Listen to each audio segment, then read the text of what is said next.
Assalamualaikum warahmatullahi wabarakatuh. Halo sahabat sejuta kisah. Bagaimana dengan rutinitas Anda di hari ini? Mudah-mudahan berjalan lancar sesuai dengan apa yang sudah Anda rencanakan. Kembali berjumpa dengan kami, channel yang setiap hari selalu menyuguhkan cerita-cerita misteri yang menarik. Dan untuk kesempatan kali ini, kami akan berbagi sebuah kisah nyata misteri yang berjudul Kisah Horor di Pesantren. Perkenalkan, namaku Basuki. Sekitar pertengahan tahun 2006, aku melanjutkan SMP di salah satu pesantren modern. Sebenarnya aku tidak mau masuk pesantren, tapi ibulah yang bersikeras agar aku belajar ilmu agama di sana. Oh ya, perkenalkan juga teman SD ku namanya Hadi. Dia juga akan masuk pesantren yang sama denganku. Pagi sekali mobil travel berhenti di depan rumahku. Ibu dari semalam sudah mengemas semua barang-barangku. Hanya ibu yang akan mengantar ke pesantren karena bapak sedang kerja di kota. Jadi mondok juga kau, hah? Mang Damin, si sopir menyeringai ke arahku. Jadilah Mang. Ibu yang menjawab. Dia tergopoh-gopoh membawa koper yang berisi pakaianku. Seorang kondektur dengan sigap membantu ibu, lalu memasukkan koper itu ke dalam bagasi mobil. Di dalam mobil, tampak Hadi sedang duduk dengan wajahnya yang kecut. Mungkin ia juga dipaksa untuk masuk pesantren. Sepanjang perjalanan, aku coba membayangkan seperti apa kehidupan di pesantren. Semuanya pasti akan berbeda. Aku harus mulai hidup mandiri. Aku tahu alasan terbesar ibu memasukkanku ke pesantren tak lain karena aku sangat manja. Mungkin dia ingin mengajarkan padaku bagaimana hidup yang sebenarnya kalau tanpa orang tua. 2 jam perjalanan, akhirnya mobil travel berhenti di sebuah gerbang pesantren yang terlihat usang. Kami disambut oleh para santri dengan senyum ramah. Mereka membantu ibu dengan membawakan barang-barangku. Siang ibu, atas nama siapa? Seorang wanita menyambut kami di depan kantor pondok. Basuki dan Hadi, jawab ibuku. Kamar anak kami di sebelah mana ya? Tanya ibunya Hadi. Perkenalkan, saya Ustazah Fariha. Jangan khawatir, Hadi dan Basuki nanti satu kamar ya. Di kamar Assalam, Rudi. Dia memanggil salah seorang santri yang berpakaian rapi berdasi. Tolong antarkan tamu kita ke kamar Assalam ya, pinta Ustazah Fariha. Baik Ustazah, jawab santri itu. Ia lalu membawa kami semakin masuk ke lingkungan pesantren. Banyak sekali santri berlalu lalang membawa piring yang sudah terisi makanan. Tampaknya memang ini jam makan siang bagi santri. Yang membuat aku bingung adalah mereka semua berbicara bahasa Arab. Aku tidak mengerti pembicaraan mereka. Sesampainya di kamar yang mereka beri nama Assalam, kami disambut lagi oleh ketua kamar di sana. Satu kamar terdiri dari 15 orang, termasuk ketua kamar. Aku masih ingat nama ketua kamarku, Kak Safrudin. Dia juga memang ramah, menasihatiku agar betah di pondok. Aku tidak yakin bisa beradaptasi dengan lingkungan seperti ini. 1 minggu di pondok, aku mulai betah. Kakak kelasku baik sekali. Mereka mengajariku bahasa Arab dan Inggris. Aku punya program sendiri agar cepat bisa bahasa Arab. Setiap hari minimal hafal 1 kosakata bahasa Arab untuk digunakan dalam percakapan. Suatu malam, saat teman-temanku sudah tidur pulas dan lampu kamar sudah dimatikan, aku malah tidak bisa tidur. Kubuka pintu lemariku, lalu mengambil sebuah kamus. Pelan-pelan kulangkahi satu persatu temanku yang sedang berjejer tidur dengan pulas. Aku mendekat ke jendela untuk mendapatkan cahaya dari luar. Kubuka sedikit tirai jendela itu. Ini jam 2 dini hari dan pondok benar-benar sudah sepi. Kubuka lembaran kamusku dan menemukan sebuah kosakata mikrofah yang berarti gayung. Kuucapkan kosakata itu berulang-ulang agar bisa diingat. Tiba-tiba dari luar kamar, tampak bayangan seseorang melintasi kamarku. Jelas sekali, tadi aku lihat itu bayangan seseorang yang mengenakan mukena. Mana mungkin malam-malam begini ada santriwati yang masuk kawasan santriawan. Ku intip dengan hati-hati dari balik jendela, namun tidak ada siapa-siapa di sana. Apa mungkin ada orang yang iseng? Tanyaku dalam hati. Aku kembali duduk di dekat jendela sambil bersandar ke dinding. Kubuka kembali kamus bahasa Arab itu, lalu menghafalkan kosakata mikrofah yang berarti gayung.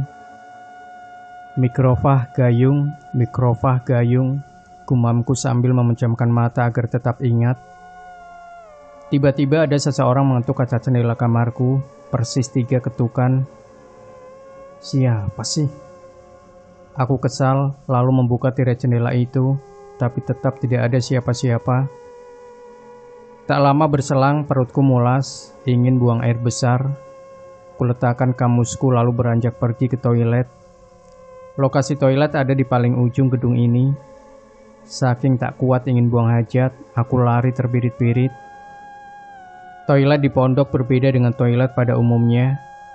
Jadi dalam satu ruangan ada 11 toilet yang berjejer dan hanya disekat dengan tembok yang tidak terlalu tinggi. Sehingga kalau jongkok, maka teman yang sedang buang hajat di sebelah kita bisa terlihat kepalanya. Jadinya bisa buang hajat sambil ngobrol sama teman. Nah, malam itu aku langsung masuk ke dalam toilet dan buang hajat. Setelah selesai aku baru sadar kalau emberku tidak ada gayungnya. Di samping kananku terdengar suara gemericik air dan bunyi gayung. Tapi aku tidak dapat melihat orang tersebut. Mungkin saja dia sedang tertunduk. Kak, aku boleh pinjem mikrofah nggak? Tanyaku. Kugunakan kosakata yang barusan kuhafalkan. Boro-boro mikrofah, kepala aja nggak punya. Jawabnya dan jelas itu suara wanita. Aku berdiri melihat ke samping toilet itu. Benar saja ada sosok tanpa kepala yang sedang jongkok di atas kloset. Aku pun lantas berteriak, lari terbirit-birit tanpa cebok. Santri di gedung itu sampai bangun karena teriakanku sangat keras. Semenjak kejadian itu, aku tidak mau lagi pergi ke toilet tersebut. Sebagai penggantinya, aku selalu menggunakan toilet gedung sebelah. Cerita tentang hantu tanpa kepala menyebar luas ke semua santri. Mereka bahkan menamai setan itu dengan sebutan Siti Mikrofah. Hanya segelintir orang yang percaya akan ceritaku. Banyak santri yang menganggap kalau itu cerita fiktif belaka yang aku jadikan alasan untuk berhenti mondok. Saat ibu dan bapak menjengukku, ku ceritakan semua kejadian itu. Anehnya mereka malah tertawa. Hantu mikrofah? Hahaha. Bagus itu. Jadi kamu bisa terus ingat kosakata mikrofah. Hantu itu bantu hafalanmu, kata bapak. Iya pak, benar juga. Seharusnya kamu berterima kasih sama hantu itu, tambah ibu. Siang itu kami sedang makan bersama di sebuah saung tempat para orang tua menjenguk anaknya. Ini serius bu, ada hantu di pondok ini. Hantu itu ada di mana-mana, Bas. Kita ini berdampingan hidup dengan mereka. Jangan takut. Kita makhluk paling mulia di muka bumi. Ibu menjawabnya dengan santai. Aku mau berhenti mondok aja, Bu. Bapak malah tertawa lagi. Tuh kan, Bu. Ujung-ujungnya minta berhenti. Boleh, boleh. Ibu mengangguk, tangannya sibuk mengupas kulit jeruk. Serius, boleh, Bu. Jelas saja aku sumringah. Tapi setelah 6 tahun, kata ibu, disambut tawa bapak yang terbahak-bahak. Aku pun kembali menampakkan wajah murung. Aku serius, Bu. Iya, ibu juga serius. Kamu gak boleh berhenti mondok. Belajar ilmu agama di sini. Iya, Bas, jangan berhenti mondok. Bapak mau kamu pintar ilmu agamanya. Biar nanti bisa mendoakan bapak sama ibu kalau udah gak ada. Kau tahu, Bas, punya anak soleh itu adalah amal kebaikan yang pahalanya gak akan pernah putus bagi kedua orang tuanya. Mendengar penjelasan bapak, aku pun tertunduk. Apa boleh buat, aku harus tetap melanjutkan perjalananku di pondok ini. Setelah selesai menjenguk, ku antar ibu dan bapak sampai ke gerbang pondok. Sesaat sebelum mereka pergi, bapak berkata padaku, "Jadilah anak soleh, Bas," kata bapak sambil tersenyum. Setiap malam, Ustazah Laila sering mengaji Al-Quran tanpa speaker di masjid pondok. Beliau memang salah satu ustazah yang sangat rajin. Malam itu aku izin ke ketua kamarku untuk mencuci pakaian di toilet masjid. Dia selalu mengizinkanku, asal jangan terlalu larut malam. Kebetulan saat itu tidak banyak pakaian yang aku cuci, hanya 2 buah celana dan 1 baju. Dari dalam masjid terdengar suara merdu Ustazah Laila. Aku suka mendengar beliau mengaji tengah malam seperti ini, membuat suasana jadi hangat. Selesai mencuci, ku bawa pakaianku ke belakang gedung. Namun di tengah perjalanan, aku bertemu dengan seorang wanita yang berjalan dengan santai sambil membawa Al-Quran. "Kebiasaan kamu, nyuci baju malam-malam begini, Bas." Itu jelas sekali Ustazah Laila. "Ustazah, bukannya tadi lagi ngaji ya di masjid?" "Orang saya baru mau ngaji." "Udah sana, cepat tidur. Udah malam. Besok harus sekolah," suruh beliau. "Ustazah, sumpah tadi aku dengar suara Ustazah lagi ngaji di masjid." Lalu suara itu terdengar kembali. Itu suara Ustazah Laila sedang membaca surat Al-Ikhlas. Suara itu bahkan terdengar sangat keras, terkesan membentak-bentak. "Tuh, itu suara Ustazah." Kuletakkan ember yang berisi pakaian. Wajahku kebingungan. Ustazah Laila mengerutkan dahi. Ia mendengarkan suara itu dengan seksama. "Astagfirullah," katanya. Ia lalu menghampiri sumber suara tersebut. Aku penasaran dan mengikutinya dari belakang. Dia masuk ke dalam masjid, lalu menyibakkan tirai pembatas barisan lelaki dan perempuan. Suara perempuan mengaji masih terdengar keras memenuhi ruangan masjid, tapi tidak ada siapa-siapa di dalam sana. Walaupun aku dan Ustazah sudah masuk ke dalam masjid, suara itu tak mau berhenti. "Basuki, cepat pulang ke kamarmu," pinta Ustazah Laila. Malam itu benar-benar sangat menakutkan. Jin itu ada yang jahat, ada juga yang baik. Sebagian dari jin juga ada yang muslim.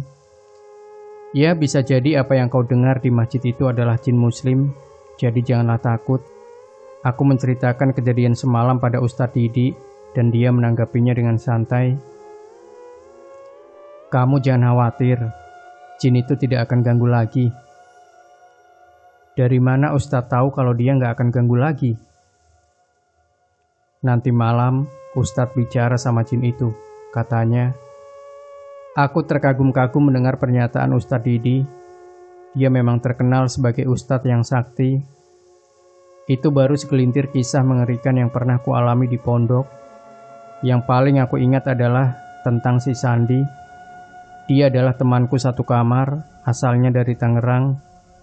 Dia anak yang misterius, pendiam, dan punya tatapan yang mengerikan. Nanti akan kuceritakan tentang anak menakutkan itu, dan bagaimana dia menjadi penyebab kesurupan massal. Namanya Sandi, dia itu pendiam, berbicara seperlunya saja dan memisahkan diri dari santri lain. Di pondok biasanya kami makan bersama dan saling berbagi lauk pauk. Namun lain halnya dengan Sandi. Dia selalu makan sendirian di depan lemarinya.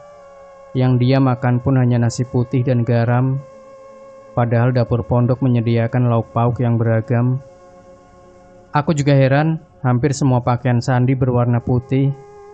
Pakaian di lemarinya yang berbeda warna hanya baju pramuka, celana hitam dan batik sekolah. Aku tidak paham apa maksud dari pakaiannya yang serba putih itu.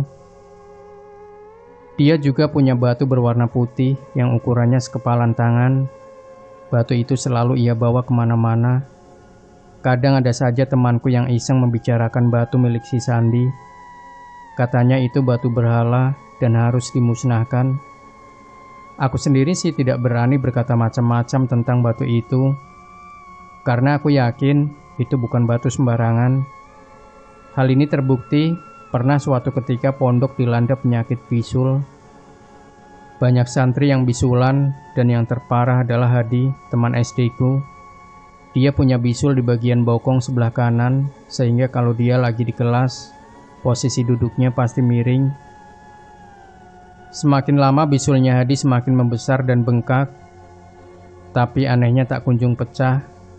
Di saat genting seperti itu, datanglah Reno. Dia anak kamar sebelah yang katanya bisa memecahkan bisul dengan alat yang ia buat sendiri. Cara kerja alat itu sederhana, semacam alat bekam, hanya saja menggunakan gelas kaca. Ia juga menggunakan koin yang dibungkus dengan kertas untuk menyulut api. Hadi malam itu tidak bisa tidur, bokongnya terasa panas seperti dibakar. Aku tak tega melihatnya. Akhirnya aku panggil Reno untuk membantu si Hadi. Kau tenang Di, aku ini profesional. Anak kamar lantai 2 aja sembuh sama aku. Allah yang menyembuhkan Ren, potongku. Ya maksudku itu, kata Reno. Udah jangan banyak omong, cepat pecahin bisulnya, serga Hadi sambil meringis. Reno menggulung lengan bajunya, dia lalu menyibakkan sarung Hadi. Tampaklah bisul yang memerah dengan titik hitam di puncaknya. Reno menggelengkan kepala. Udah parah nih. Ia meletakkan koin yang dibungkus kertas menyerupai sumbu, lalu meneteskan minyak tanah pada kertas tersebut. Lengan kanannya merogoh korek api di kantong celana. Dinyalakannya sumbu tersebut. Setelah api berkobar di atas bisul Hadi, lengan kanan Reno meraba-raba. Gelas mana gelas? Reno panik. Gelas apa? Tanyaku balik. Gelasku. Dia semakin panik lantaran api tambah besar. Kamu dari tadi nggak bawa gelas kok, sergaku. Dan ternyata dia memang lupa bawa gelas. Api semakin membesar, Hadi berteriak kepanasan. Tolongin aku. Wajahnya merah seperti akan menangis. Gayung, pakai gayung aja. Kuserahkan gayung pada Reno. Dia langsung menutup kobaran api itu dengan gayung, tapi bukannya padam, malah gayung itu terbakar. Keadaan semakin kacau, dan tiba-tiba ada seseorang yang melemparkan batu ke arah Hadi. Itu batu berwarna putih, tapi langsung padam. Bisul Hadi pecah seketika. Kamu gak apa-apa? Sandi menyentuh pundak Hadi. Tampak wajah Hadi berkeringat, nafasnya tersengal-sengal. Ia sangat ketakutan sehingga tidak bisa menjawab apapun. Sandi lalu mengambil kembali batu putih miliknya. Reno, lain kali hati-hati ya, kata Sandi sambil menatap Reno yang masih terlihat panik. Kejadian itu membuatku yakin kalau batu yang dimiliki si Sandi ada penunggunya. Bukan sekali dua kali aku dan teman-teman kamar mendengar suara aneh dari dalam lemari Sandi. Batu itu seperti bergetar mengeluarkan suara gaduh dari dalam lemari, tapi tak ada satupun yang berani menegur Sandi, termasuk ketua kamarku. Dia diam saja pura-pura tidak mendengar suara itu. Tampaknya dia memang tidak mau bermasalah dengan si Sandi. Tengah malam aku terbangun karena mendengar suara tawa dua orang yang seperti sedang bermain. Suara itu berasal dari balik lemari dekat dengan pintu. Saat aku hendak bangun, seseorang menggenggam tanganku. Itu Hadi yang tidur di sebelahku. Ternyata dia juga terbangun. Shh, jangan. Hadi menggelengkan kepala. Itu siapa? Bisikku. Sandi. Sama siapa? Tanyaku lagi dengan suara pelan. Gak tahu. Udah dari tadi dia ketawa-ketawa gitu. Karena penasaran, aku melepas genggaman. Hadi lalu mengendap-endap ke lemari dekat pintu. Dari celah lemari itu, kulihat Sandi bermain dengan anak kecil, umurnya sekitar 6 tahunan. Siapa dia? Tanya aku dalam hati. Saat aku sedang serius mengintip tingkah mereka, tiba-tiba saja anak kecil itu menoleh ke arahku sambil tersenyum. Dia lalu menunjuk ke arahku, segera aku kembali ke tempat tidur sebelum si Sandi mengetahuinya. Keesokan harinya, kulaporkan kejadian itu pada ketua kamar. Sayangnya tidak ditanggapi. Ketua kamarku mungkin saja mendengar suara itu dan dia takut kalau harus menegur si Sandi. Hadi menceritakan kejadian itu ke kamar sebelah hingga menyebar luas ke semua santri. Selain perilakunya yang misterius itu, keluarga Sandi juga tidak kalah aneh. Di pondok itu, hanya Sandi yang sering dijenguk ayahnya tengah malam. Aku sampai hafal berapa kali dijenguk dalam sebulan. Itu hampir setiap minggu dan pasti malam Sabtu. Saat santri sedang tidur pulas, si Sandi malah dijenguk tengah malam. Aku sering membukakan pintu untuk ayahnya Sandi. Aku juga sering dikasih uang tip. Ayahnya memang baik. Kata Sandi, ayahnya adalah orang sibuk, sehingga dia hanya bisa menjenguk Sandi di malam hari saja. Setiap Sandi dijenguk, pasti satu kamar makmur oleh makanan. Bapaknya Sandi sering membawa nasi timbel dengan lauk pauk yang nikmat, juga makanan ringan yang lumayan banyak. Si Sandi tidak pernah memakan pemberian bapaknya itu. Dia malah membagikan semua makanan yang ia punya ke teman-teman kamarnya. Ya, kami sih merasa diuntungkan. Asal perut kenyang, itu sudah membuat kami senang. Tapi semua itu berubah menjadi mencekam saat kami tahu kalau ayahnya Sandi sudah lama meninggal. Hal itu baru kami ketahui saat pengumuman peringkat semester ganjil. Si Sandi menjadi juara 2 dan nama ayahnya disebut dengan gelar almarhum di depan namanya. Setelah kami satu kamar tahu kebenaran itu, kami tak mau lagi menerima makanan pemberian Sandi. Malam berikutnya, saat semua orang sudah tidur lelap, pintu kamar diketuk. Aku tahu itu pasti ayahnya Sandi yang rutin menjenguk di malam Sabtu. Kulihat Sandi bangun, lalu berjalan ke arah pintu. Sayup-sayup kudengar percakapan mereka dari balik lemari itu. Mereka sudah tahu ayah dan tidak mau menerima makanan dariku lagi, kata Sandi. Nanti ayah beri mereka pelajaran, timpal ayahnya. Aku semakin takut mendengar ancaman itu. Sebisa mungkin ku pejamkan mata, ku tutup kepalaku dengan bantal agar tidak mendengar percakapan mereka. Dia orangnya, ayah. Tiba-tiba saja si Sandi sudah berdiri di depanku sambil menunjuk wajahku. Kenapa ya? Aku terbata-bata melihat wajah ayahnya yang datar dan pucat. Siapa namamu? Tanya ayah Sandi. Basuki, Pak. Jawabku terbata-bata dan masih dalam posisi terlentang. Berdiri, pintanya. Kuturuti perintahnya, ragu-ragu aku berdiri sambil tertunduk. Aku tidak berani menatap wajah ayah Sandi yang mengerikan itu. Pegang lenganku. Dia menjulurkan lengan kanannya. Perlahan ku pegang lengannya itu. Ada denyut nadi? Tanyanya. Aku mengangguk. Padahal aku tidak merasakan sedikit pun denyut nadi di pergelangan tangannya. Aku masih hidup, jangan menakut-nakuti temanmu. Kasihan Sandi, lanjutnya. Baik Pak, maafkan saya. Aku minta maaf, padahal aku sama sekali tidak merasa bersalah. Dia lalu beranjak dari kamar, sedangkan aku sempat pipis sedikit di celana, saking takutnya. Aku tidak akan pernah lupa kejadian mengerikan itu. Keesokan paginya, aku bertingkah seolah tidak terjadi apa-apa semalam. Aku juga memaksakan diri untuk makan nasi timbel yang dibawa oleh ayah Sandi semalam.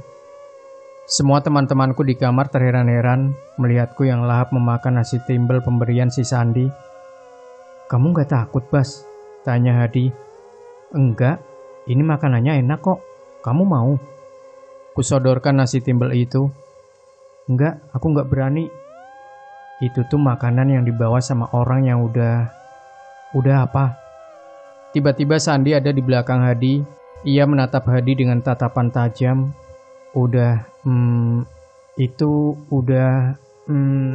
Hadi salah tingkah. Udah menjenguk kamu, Sandi. Jawabku dengan santai. Ya itu maksudku. Hadi membenarkan posisi pecinya. Dia masih terlihat gugup sekaligus takut. Enak nggak makanannya? Sandi melirik ke nasi timbel yang sedang aku makan. Wah, gila sih. Ini enak banget. Ibumu yang masak ya? Bukan, tapi ayah yang masak, jawab Sandi. Wuih. Hadi malah mual. Itu membuat Sandi seketika melirik ke arahnya. Maaf, kayaknya aku masuk angin. Hadi pun pergi keluar kamar. Aku tahu pasti dia membayangkan hal menjijikan pada makanan ini. Apalagi yang memasaknya adalah orang yang sudah meninggal. Sandi masih memperhatikanku yang sedang makan. Mau ikut makan? Tanyaku ragu-ragu. Enggak, jawabnya singkat. Di belakang gedung kamarku ada sebuah pohon kedongdong yang katanya angker. Menurut cerita yang beredar dari mulut ke mulut, katanya pohon itu tidak mempan ditebang. Pihak pondok sudah berkali-kali mencoba untuk menebang pohon itu, tapi batangnya sangat keras dan tidak mempan oleh alat apapun. Sampai saat ini, pohon itu masih tumbuh subur di belakang gedung kamarku. Ada juga orang yang bilang kalau pohon itu dihuni kuntilanak. Aku juga mendengar pengakuan dari beberapa santri yang pernah ditertawakan kuntilanak, penghuni pohon kedondong. Semua santri takut pada pohon itu, terkecuali Reno. Dia memang santri yang bebal dan sok tahu. Suatu sore setelah selesai olahraga, aku, Hadi, dan Reno nongkrong di belakang gedung sambil minum es jeruk yang kami buat sendiri. Tiba-tiba Reno melirik pohon kedondong yang tak jauh dari tempat kami nongkrong. Kalian percaya sama keangkeran pohon itu? Tunjuk Reno ke arah pohon. Iyalah, udah jangan diomongin, nanti penunggunya dengar, kata Hadi. Kalian semua tertipu. Kalian tahu, aku sering lihat Mang Jasim, tukang bangunan pondok ini, ngambil buah kedondong di pohon ini. Isu tentang pohon angker itu pasti hanya akal-akalannya Mang Jasim saja, agar tidak ada santri yang berani memakan buahnya. Buah itu pasti dia jual ke pasar. Masa sih, Ren? Aku mengerutkan dahi. Kalian gak percaya? Nih, aku buktikan ya. Reno memelorotkan celana kolornya. Ren, mau ngapain kamu? Dia kencingi pohon kedondong itu. Aku dan Hadi terkejut melihat perilaku Reno. Gila kamu, Ren. Hadi menggelengkan kepala. Jangan bawa-bawa aku ya. Kamu yang kencing sendiri dan aku gak mau ikut ketulah, sergahku pada Reno. Sama Ben, aku juga gak mau kena batunya nanti. Hadi sependapat denganku. Alah, kalian itu dimakan sama mitos dan kebohongan. Lihat saja, aku masih baik-baik aja kan? Reno tersenyum, gayanya tengil sekali. Tidak butuh waktu lama bagi Reno untuk merasakan akibat dari perbuatannya itu. Setelah tadi sore mengencingi pohon angker, malamnya Reno berteriak kesakitan, kelaminnya membengkak. Ia bahkan menangis karena tidak kuat menahan rasa sakit. Kami lalu membawanya ke puskesmas pesantren, namun rasa sakitnya tidak kunjung sembuh. Dia berteriak sambil meminta ampun pada penghuni pohon kedondong itu. Emangnya kamu ngapain di pohon itu? Tanya petugas puskesmas. Kencing, Bu. Dia kencing di pohon itu. Aku yang menjawab karena Reno tak berhenti berteriak kesakitan. Aduh, kayak kebakar nih. Tolong. Reno terus menceracau. Coba panggil si Sandi, pintaku pada Hadi. Tidak lama kemudian Sandi muncul. Dia melihat kondisi Reno, lalu menggelengkan kepala. Gak bisa ini, aku gak bisa tolong dia, katanya. Kenapa? Tanya aku. Penunggu pohon itu sangat marah, jawab Sandi lagi. Reno pun harus dirawat di puskesmas pesantren itu. Keesokan paginya kelamin Reno semakin parah, membengkak, dan memerah seperti mau meledak. Di saat seperti itu, untung saja ada Ustadz Didi yang datang menjenguknya. Tolong ambilkan air putih, pinta Ustadz Didi. Dia menyibakkan sarung Reno. Air itu dibacakan doa-doa oleh Ustadz Didi, lalu disemburkannya air tersebut pada kelamin Reno. Lain kali jangan gegabah, Ren, kata Ustadz Didi. Ia lalu menutup kembali sarungnya Reno. Beberapa hari kemudian, Reno akhirnya sembuh. Dia tidak berani lagi mempermainkan pohon kedondong itu. Bahkan Reno tidak mau lagi diajak nongkrong bareng di sana. Di belakang pondokku ada sebuah sungai besar. Kalau musim hujan airnya akan naik sampai masuk ke kompleks pondok.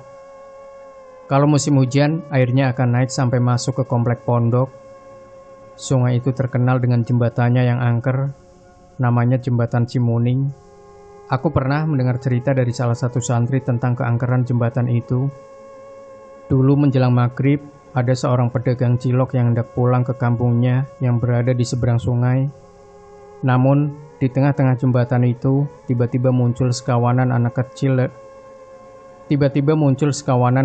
dari semak-semak. Mereka menghampiri pedagang cilok itu sambil membawa uang 10 ribuan. Mang, beli mang. Ada 10 orang anak yang mengerumuni si pedagang cilok. Jelas saja hal itu membuatnya senang lantaran dagangannya akan laris. Ia pun berhenti di tengah-tengah jembatan untuk melayani pelanggannya. Setelah semua anak mendapatkan cilok, mereka berlarian kembali ke tepi jembatan. Selang beberapa saat, yang diterima si pedagang cilik berubah. Selang beberapa saat, uang yang diterima si pedagang cilok berubah jadi daun kering. Si pedagang cilok terkejut melihat tumpukan daun di lacinya. Lalu dari ujung jembatan, tampak anak-anak kecil itu muncul lagi. Kali ini wajah mereka penuh dengan darah dan mulutnya juga bertaring. Bajunya kumal, kedua matanya merah menyala. Mereka membawa lembaran daun menghampiri si pedagang cilok. "Mang, beli lagi, Mang!" teriak anak-anak kecil itu, membuat pedagang cilok lari terbirit-birit. Cerita tentang keangkeran jembatan itu memang sudah melegenda. Yang aku heran adalah akhir-akhir ini si Sandi sering mendatangi jembatan itu tanpa sepengetahuan pengurus pondok. Usai maghrib, para santri pergi ke beranda kamar masing-masing untuk mengaji Al-Quran. Tapi si Sandi malah pergi ke jembatan itu. Karena penasaran, aku dan Hadi mengikuti dia dari belakang. Sepanjang perjalanan, si Sandi tampak mengobrol sendirian, seperti ada makhluk halus yang menemaninya. Akhirnya kami tiba di ujung jembatan Cimuning. Sandi duduk di ujung jembatan itu. Ia seperti sedang menunggu seseorang. Aku dan Hadi bersembunyi di balik pepohonan. Tak lama kemudian, Sandi tersenyum, seperti melihat kedatangan seseorang yang ditunggunya. "Hadi, kamu dengar itu?" bisiku. "Iya, ada yang bersiul," jawab Hadi. "Di, lihat itu," tunjukku. Apa yang kami lihat benar-benar membuat kami terkejut sekaligus merinding. Sandi memang tidak seharusnya ada di pondok pesantren ini. Dia tidak sama seperti kami, atau mungkin dia bukan manusia seperti kami. Kulihat ada seorang wanita menghampiri Sandi. Yang membuatku terkejut adalah kedua kaki wanita itu melayang. Dia mengenakan baju warna merah dan kain batik. Aku dan Hadi terkejut bukan main. Sandi dibawa oleh wanita itu berjalan ke tengah jembatan. Aku hendak mengikutinya, tapi si Hadi menahan tanganku. "Mau kemana?" tanyanya. "Ngikutin si Sandi," jawabku. "Jangan, terlalu berbahaya," kata Hadi. "Tapi kalau dia hilang gimana?" tanyaku lagi. "Kita lapor ketua kamar aja," Hadi memberi saran. "Ya sudah, ayo pulang," kataku. Kami pun pergi dari sana. Sesekali aku menoleh ke belakang. Dari kejauhan masih terlihat punggung Sandi yang semakin menjauh dibawa oleh wanita misterius itu. Sesampainya di beranda kamar, aku menceritakan apa yang kulihat di jembatan Cimuning. "Sandi, Kak, Sandi dibawa setan," kata aku sambil mengatur nafas. "Hah, dibawa setan?" kata ketua kamarku. "Iya, Kak, ayo selamatkan dia," ujar Hadi. "Apaan sih? Kalian jangan mengada-ada ya. Itu si Sandi lagi ngaji," kata ketua kamar kami sambil menunjuk ke arah kanan. Dan benar saja, kulihat Sandi sedang hikmat mengaji di beranda kamar. Dia menoleh ke arahku dengan tatapan datarnya. "Tapi Kak, sumpah demi Allah, aku lihat si Sandi tadi dibawa sama wanita misterius di jembatan," kata aku mencoba untuk meyakinkan ketua kamar. "Iya, wanita itu kakinya melayang, Kak," tambah Hadi. "Hati-hati sama yang kalian lihat." Sandi berdiri dan menatap ke arah kami berdua. Tatapan itu selalu membuatku takut. "Emang kenapa?" tanyaku. "Yang kalian lihat itu setan," bentak Sandi. Aku seketika merinding. Tak lama berselang, tiba-tiba terdengar suara gaduh dari lantai 2. Semua santri di lantai bawah pun seketika menutup Al-Qur'annya. Mereka berhamburan naik ke lantai 2 untuk mencari tahu apa yang sedang terjadi. Aku pun penasaran, lalu ikut naik ke lantai 2. Sesampainya di sana, kusaksikan seorang santri yang sedang kesurupan. Dia mengamuk sendiri, tak ada yang berani mendekatinya. Mulutnya terus menceracot tidak jelas.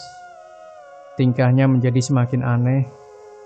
Kedua tangannya bersedekap, Dia lalu melompat-lompat seperti pocong sambil tertawa dengan suara keras. Jelas sekali itu bukan suaranya. Kalau didengarkan, itu seperti suara lelaki yang sudah lanjut usia. Santri itu terus-terusan melompat ke sana-sini, kedua matanya melotot.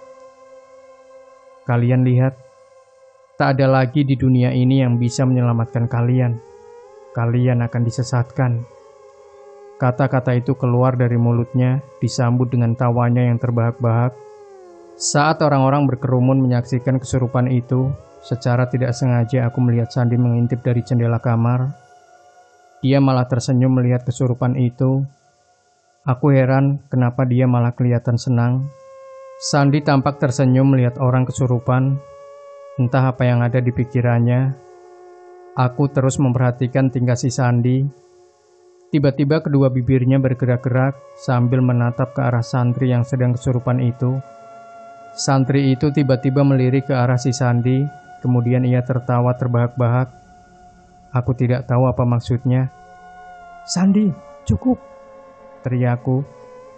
Membuat semua santri yang berkerumun menoleh ke arahku, termasuk si Sandi. Aku yakin itu semua, ini pasti ulah si Sandi. "Kenapa?" tanya Sandi.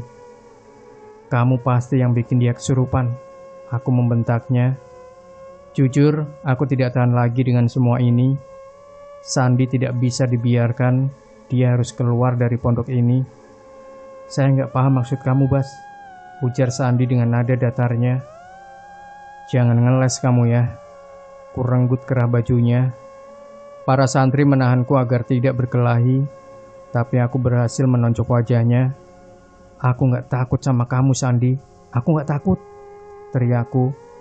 5 orang santri menyeret tubuhku dengan paksa, menjauh dari si Sandi. "Bangsat kamu," umpatku. Tapi si Sandi hanya tersenyum dingin ke arahku. Semenjak saat itu, aku dipindahkan ke gedung sekolah agar tidak berkelahi lagi dengan Sandi. Suatu malam sekitar jam 2 dini hari, aku bangun untuk sholat tahajud. Anehnya, dari kejauhan ku dengar sayup-sayup suara rombongan orang mengucapkan kalimat tauhid. Aku heran, siapa orang-orang itu? La ilaha illallah, la ilaha illallah. Suara gemuruh itu semakin mendekat. Pelan-pelan aku mengintipnya dari balik tirai jendela. Seketika saja aku terkejut karena ada rombongan orang berpakaian hitam sedang memikul keranda mayat. Di sana ada juga Sandi yang sedang berdiri seperti menyambut kedatangan keranda itu. Mereka menurunkan keranda itu. Lalu keluarlah asap yang mengepul dan menggumpal tebal. Asap itu membentuk pocong berukuran kecil. Sandi kemudian membopong pocong itu masuk ke dalam kamarnya. Rombongan orang berbaju hitam perlahan hilang begitu saja. Jujur, aku tidak bisa membiarkan Sandi terus berada di pesantren ini. Semua orang harus tahu kalau si Sandi bawa hantu ke pondok. Malam itu juga aku memberanikan diri mendatangi kamar Sandi. Tapi yang aku lihat sangatlah di luar dugaan. Kamar itu dipenuhi hantu. Saat aku masuk ke dalam kamar si Sandi, kulihat kamar itu diisi oleh banyak hantu. Di atas lemari bergelayutan sesosok kuntilanak dengan wajahnya yang hancur penuh darah. Rambut kuntilanak itu tergerai hingga menyentuh lantai. Tak jauh dari tempatku berdiri, banyak makhluk halus yang wujudnya mengerikan. Mereka berkuku panjang. Di sana ada juga si Sandi yang berdiri di antara mereka. Aku pun berteriak pada si Sandi, "Sandi, kamu harus keluar dari pondok ini. Kamu gak bisa tinggal di sini." Dia malah tertawa. Suaranya menggema dan itu seperti suara orang dewasa. Sesaat kemudian, entah kenapa tiba-tiba tubuhku seperti terseret paksa mendekat ke arah si Sandi. Ia lalu mencekik leherku. Aku meringis sambil berkata, "Istighfar Sandi, lepasin aku." Ia seperti tidak peduli, malah mencekik leherku dengan semakin kuat, sehingga aku kesulitan untuk bernafas. Entah apa yang terjadi selanjutnya, aku tidak tahu. Tubuhku lemas, nafasku tercekat di tenggorokan, aku hilang kesadaran. Keesokan paginya, aku pun siuman, kudapati diriku terbaring di dalam Kudapati diriku terbaring di dalam ruangan puskesmas pesantren. Dari luar, sayup-sayup terdengar dua orang yang sedang ngobrol satu sama lain. Aku mengenali suara itu. Mereka tak lain adalah Kak Opan, ketua kamarku yang baru, dan Ustadz Didik. Tak lama berselang, mereka berdua masuk ke ruangan tempatku dirawat. "Semalam kamu nyekik leher kamu sendiri, Bas," kata Kak Opan. "Apa kamu punya kebiasaan tidur sambil berjalan?" tanya Ustadz Didik. "Enggak, Ustadz. Semalam aku banyak melihat kejadian aneh. Aku bingung ngejelasinnya gimana," kataku, lalu tiba-tiba kepalaku terasa sakit. "Sudah, kalau gitu kamu istirahat aja dulu," ujar Ustadz Didik. Aku harus mencari cara agar bisa meyakinkan semua orang yang ada di pondok ini kalau si Sandi punya banyak teman gaib. Dia tidak boleh tinggal di pondok ini lagi. 2 minggu kemudian, ada pelantikan pramuka di pondokku. Semua santri berkemah di lapangan sepak bola yang lokasinya tidak jauh dari pondok. Aku satu tenda dengan Hadi dan teman-teman lainnya. Disinilah aku mengalami kejadian mengerikan. Tengah malam aku terbangun karena pengen pipis. Segera aku keluar dari tenda dan lari ke semak-semak untuk buang air kecil. Tak ada kejanggalan yang kualami. Sampai akhirnya saat ku kembali ke tenda, terlihat Hadi sedang berdiri sambil menampakkan wajah ketakutan. Katanya dia, "Kamu kenapa, Hadi?" "Bas, tolong aku, Bas," katanya, tangannya bahkan bergetar. "Tolong kenapa? Kamu kenapa sih?" tanyaku lagi. "Di dalam tenda kita, kamu cek deh." Aku mulai tegang. "Emang ada apa, Hadi?" tanyaku. "Kamu cek aja," suruh dia, wajahnya sangat ketakutan. Perlahan aku masuk ke dalam tenda itu sambil menyorotkan senter ke arah teman-temanku yang sedang tidur. Dan di antara mereka, kulihat ada Hadi yang sedang terbaring di sana. Ia melihat ke arahku dengan ekspresi wajah yang ketakutan. "Bas, di luar ada orang yang mirip sama aku." Jelas aku terkejut. Kalau Hadi ada di dalam tenda, lantas siapa yang barusan kulihat di luar? "Apa-apaan ini?" kataku dengan suara keras, membuat teman-temanku terbangun. "Kenapa?"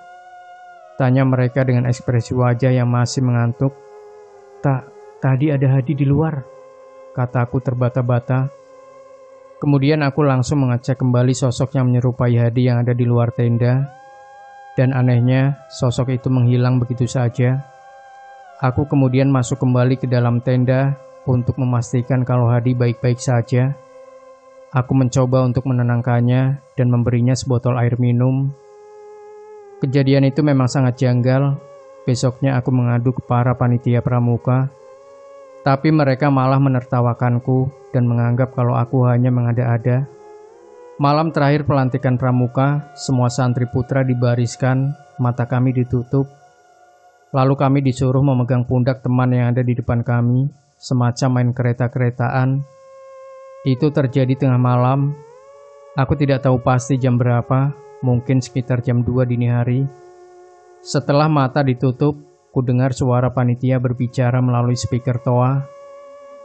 "Malam ini, kekompakan kalian akan diuji. Pegang erat-erat pundak teman yang ada di depan kalian, jangan sampai lepas. Dan kalian harus berjalan mengikuti suara." Nanti. Jangan sampai lepas dan kalian harus berjalan mengikuti suara tepukan tangan dari panitia. Paham? Paham, saut kami serentak. Aku memegang erat pundak teman di depanku. Aku tak tahu siapa dia. Tantangan pun dimulai. Barisan kami berjalan perlahan mengikuti tepukan tangan panitia. Aku sempat kesulitan berjalan dan sesekali menginjak sepatu teman yang ada di depanku.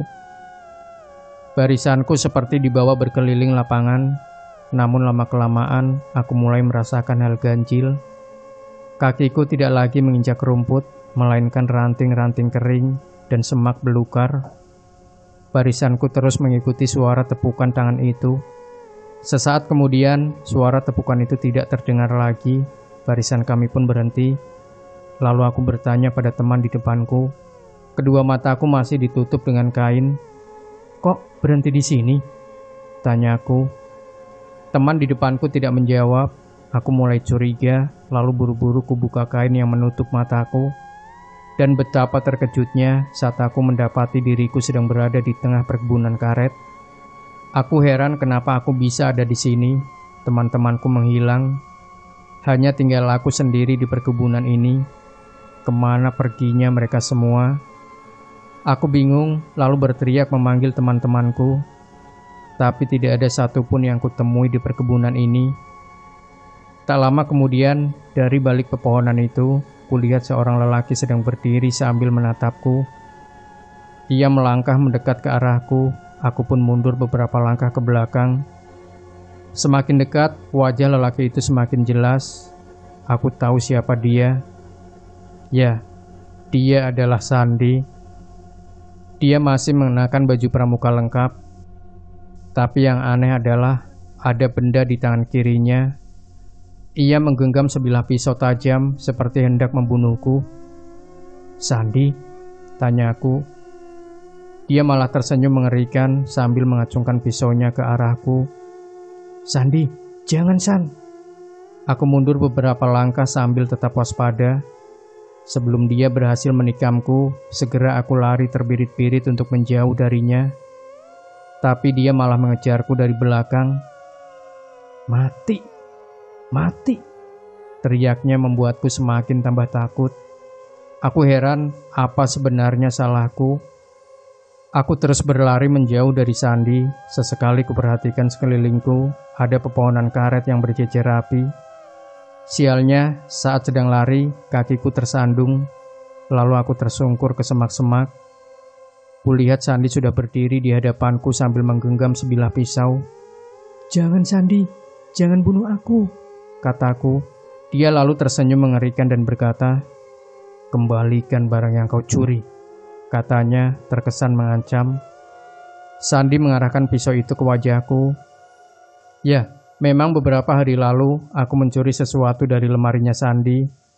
Yang kucuri tak lain adalah batu putih itu. Bagiku, batu itu adalah simbol berhala. Setelah aku berhasil mencurinya, kubuang batu tersebut ke sungai agar kekuatan gaib yang dimiliki Sandi hilang. Karena aku yakin kalau kekuatan Sandi terletak pada batu putih itu. "Batu itu sudah kubuang," teriakku. Sandi menampakkan wajah marah. Dia lalu menghujamkan pisaunya ke arahku. Untungnya aku masih bisa menghindar.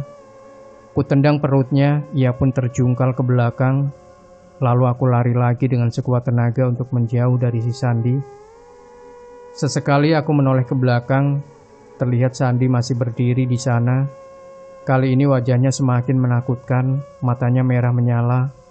Dia mengejarku, tapi bukan dengan cara berlari, melainkan melayang seperti makhluk halus. "Astagfirullah," kataku sambil terus berlari. Sandi melayang dengan sangat cepat, melewati pepohonan karet. Dan entah apa yang terjadi, tiba-tiba saja dia sudah berdiri di hadapanku. Kulihat kedua tangannya sangat mengerikan, terdapat banyak bulu hitam di lengannya. Jarinya besar dan panjang, ia lalu mencekiku. "Tak ada yang bisa menyelamatkanmu sekarang. Mati kau," bentaknya. Aku kehilangan nafas, ia semakin kuat mencekik leherku. Mungkin aku akan mati di sini. Tak lama berselang, tiba-tiba saja cekikan tangannya melemah. Kudengar suara seseorang membaca ayat suci. Sandi melepaskan tangannya dari leherku. Dia lalu berteriak seperti kesakitan. Di belakang Sandi, tampak Ustadz Didi bergumam sambil mengarahkan tangannya ke wajah si Sandi. "Keluar kau iblis," bentak Ustadz Didi. "Tidak, aku tidak mau keluar. Anak ini sudah melakukan perjanjian denganku, dan aku akan terus menyesatkannya," kata Sandi dengan suara besar. "Perjanjian apa?" tanya Ustadz Didi. "Dia melakukan ritual pembangkitan mayat. Aku sudah membangkitkan ayah dan adiknya, jadi sekarang anak ini milikku," kata Sandi, bola matanya merah menyala. "Kau iblis suka sekali berbohong. Tak ada yang dapat kembali dari kematian. Yang kau tunjukkan ke Sandi adalah jelmaan jin. Keluar atau kuhancurkan kau dengan ayat suci Allah." Ustadz Didi lalu kembali membaca ayat suci. Sandi memegang kepalanya. Ia tampak kesakitan. Astagfirullah, Ustadz, lihat, kataku sambil menunjuk ke arah pepohonan karet. Di sana tampak ada dua orang yang sedang berdiri. Yang satu berbadan tinggi dan yang satu seperti anak kecil. Mungkin saja itu adalah ayah dan adiknya Sandi. Aku akan menyesatkan kalian, Sandi kembali berkata dengan suara aneh. Ustadz Didi lalu melemparkan tasbih ke wajah Sandi, membuat Sandi terkapar tak berdaya. Matanya melotot. Ustadz Didi menutup mata si Sandi dengan telapak tangannya sambil terus membaca ayat suci. Aku menoleh ke arah pepohonan. Kedua lelaki tadi sudah menghilang entah kemana. Ustadz Didi lalu membopong tubuh Sandi. Kami berhasil keluar dari perkebunan karet itu. Yang baru aku tahu adalah ternyata lokasi perkebunan karet itu tidak jauh dari pesantren. Sesampainya di lingkungan pondok, para panitia pramuka menyambut kedatanganku. Mereka panik lantaran aku menghilang begitu saja. Untungnya Ustadz Didi menyelamatkanku. Menjelang subuh, kegaduhan kembali terjadi. Santriwati satu gedung semuanya kesurupan. Ada yang menjerit seperti kesakitan, dan ada juga yang tertawa terbahak-bahak. Aku yakin kesurupan itu masih ada kaitannya dengan Sandi. Kesurupan itu terjadi selama 1 jam, hingga akhirnya mereka sembuh satu persatu. Keesokan harinya, Sandi dijenguk oleh ibunya. Aku dipanggil untuk menghadap pimpinan pondok, karena aku menjadi korban malam itu. Semenjak kematian ayah dan adiknya, Sandi memang sering bertingkah aneh, Pak Kiai. Seperti ada yang menempel di tubuhnya. Saya sudah bawa dia ke tempat ruqyah, tapi tidak juga sembuh. Makanya saya masukkan ke pesantren. Siapa tahu di pesantren dia bisa sembuh. Pak Kiai mengangguk-angguk. Ibu jangan khawatir. Nanti biar kami yang urus Sandi. Ustadz Didi juga kemarin sudah meruqyahnya, kata Pak Kiai. Sandi harus diberi perhatian khusus di pondok ini, Pak Kiai. Aku khawatir jin itu datang lagi dan masuk ke tubuh Sandi, kata Ustadz Didi. Jawab Pak Kiai. Tenang saja. Kalau Sandi rajin sholat dan mengaji, insya Allah jin tidak akan mengganggu dia lagi. Yang terpenting adalah membentengi diri sendiri, ujar Pak Kiai. Sandi hanya diam saja, wajahnya terlihat pucat.